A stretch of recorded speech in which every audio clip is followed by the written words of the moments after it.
Buenos días, he estado, Raúl, dándole un poco caña a esta cuestión desde que me he levantado y te comento un poco cuáles han sido mis conclusiones a grandes rasgos.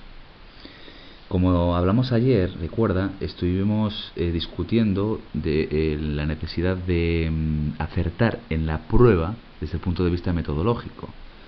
Llegamos a la conclusión de que si queremos comparar dos grupos, como habíamos comentado anteriormente, es decir, dos grupos independientes, aquellos que han estudiado algún otro idioma y aquellos que son monolingües, es decir, nunca han estudiado nada, estamos en este caso y habrá que ver los datos si siguen una distribución normal o si no siguen una distribución normal, es decir, TED Student o Udeman Whitney. En el caso de que queramos analizar dentro de esos alumnos o sujetos que han estado o que has clasificado según ABC en función del nivel de competencia lingüística, estaríamos dentro de los independientes y habría que ver de nuevo si la distribución es normal o no es normal. Por tanto, una NOVA o una Kruskal-Wallis. Bien. Por tanto, lo primero que he hecho ha sido ver cómo se comportan en principio estos datos. He eliminado este porque todo es 100%, con lo cual obviamente no va a seguir una distribución normal, y voy a incluir todos estos, ¿de acuerdo? Lo primero que deberíamos hacer es ir a analizar pruebas no paramétricas y KS de una muestra. Yo ya los he incluido, todos estos, porque lo he hecho anteriormente. Fíjate qué sencillo es. Si nosotros vamos a ABC, vemos que, excepto este que no lo quiero incluir porque es el del 100%, incluimos todo esto y vemos si hay una distribución normal. ¿De acuerdo? Si quisiéramos incluir descriptivos, cosa que me parece interesante, bueno, pues lo incluimos ahí. ¿De acuerdo? Vamos a dar a aceptar y nos sale la hoja de datos un dato o una cuestión muy importante, muy interesante. Fíjate que todo es menor que 0,05. Es el grado de confianza que hemos establecido, excepto este. Bueno, no, perdón, 0,01 es menor que 0,05. Todos siguen en una distribución que no es normal. Fíjate, es importante. Te voy a decir cuáles son las hipótesis. La hipótesis primera, que es la hipótesis nula, que así se denomina, los datos provienen de una distribución normal. ¿De acuerdo? La hipótesis alterna es que los datos no provienen de una distribución normal. Es decir, no son normales. ¿De acuerdo? No siguen la curva o la campana de Gauss.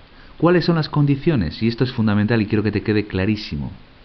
Si P, es decir, esto que llaman la significancia asintótica en SPSS, es menor que 0,05, se rechaza la hipótesis nula. Y recuerda que la hipótesis nula es la que dice que los datos provienen de una distribución normal.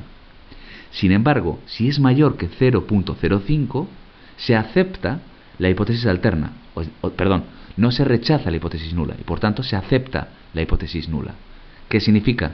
Que los datos provienen de una distribución normal. Resumiendo, como es menor que 0,05, rechazamos la hipótesis nula, en la cual obviamente tenemos que aceptar que los datos no provienen de una distribución normal, no son normales. ¿Vale? Vamos a hacerlo rápidamente con los siguientes, que serían, por ejemplo, estos a partir de B, en los cuales hablamos de estas cosas de objetos naturales, artificiales, etcétera. A ver cómo se comportan. De nuevo lo incluimos y vamos a ver aceptar. Fíjate que de nuevo es menor que 0,05, en este caso es casi evidente, ¿de acuerdo? Y bueno, pues vemos que rápidamente no siguen una distribución normal. Si hiciéramos un histograma, veríamos un histograma de un diagrama de barras, veríamos que efectivamente no sigue una distribución normal. Prácticamente no te voy a decir que son horizontales los planos, pero hay muy poca variabilidad, muy poca, ¿de acuerdo? Bien, vamos a comprobar la normalidad en función de femenino o masculino. Esto tiene una pequeña diferencia. Fíjate, si nosotros vamos a analizar con respecto al anterior, vamos a estadísticos descriptivos y explorar, nosotros vemos que, bueno, de nuevo lo he hecho anteriormente, nosotros tenemos que elegir los factores que nosotros queramos determinar en función del sexo, y lo que vamos a incluir aquí es a partir de A. Bueno, vamos a hacer el B y ya está. incongruencia de tal, la congruencia de en función de si es artificial o tal, y ponemos como variable de agrupación el sexo. Ahí lo tenemos. Vamos al gráfico y podríamos incluir gráficos con prueba de normalidad. Vamos a incluirlo, ¿de acuerdo? Incluso un histograma. Vamos a ver cómo se comporta, lo que he dicho anteriormente. Bueno, pues vamos a aceptar. Esto va a tardar en procesar algo más. Ahí lo tenemos, pero rápidamente lo tenemos.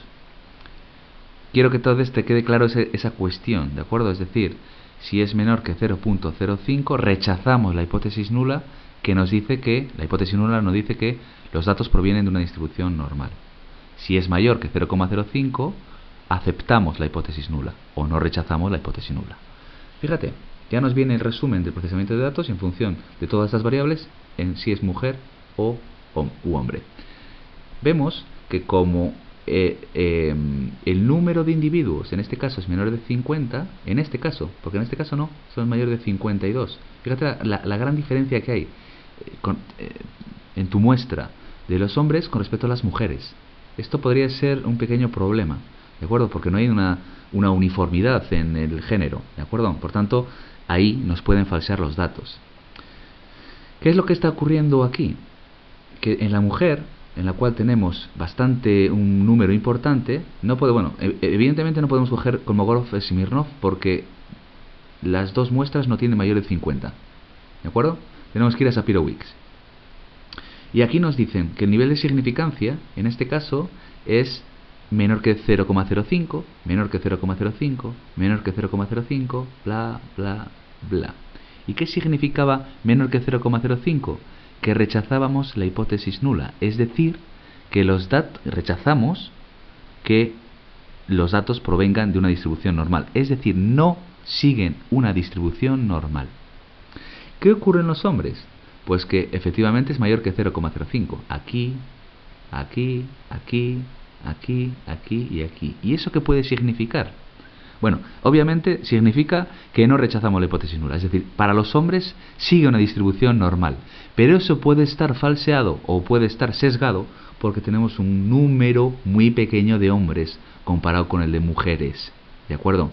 Por tanto, está claro, y resumiendo, que tenemos que irnos en ambos casos a una distribución no normal, es decir, en el primer caso de Mann-Whitney y en el segundo caso de Kruskal-Wallis. No pasa nada, puesto que para tu estudio estamos hablando de una población, vamos a suponer en el mejor de los casos de 75 personas que hacen los exámenes y que es una muestra relativamente pequeña, ¿de acuerdo? Es decir, recuerda que la diferencia entre utilizar normal y no normal es la potencialidad.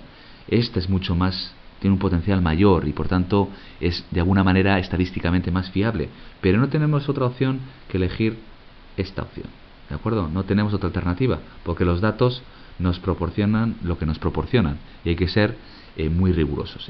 Repito, yo en mi TFM todo fue con pruebas no paramétricas y los resultados fueron muy interesantes, ¿de acuerdo? Es decir, no te decepcione por el hecho de que no tengas que utilizar una NOVA.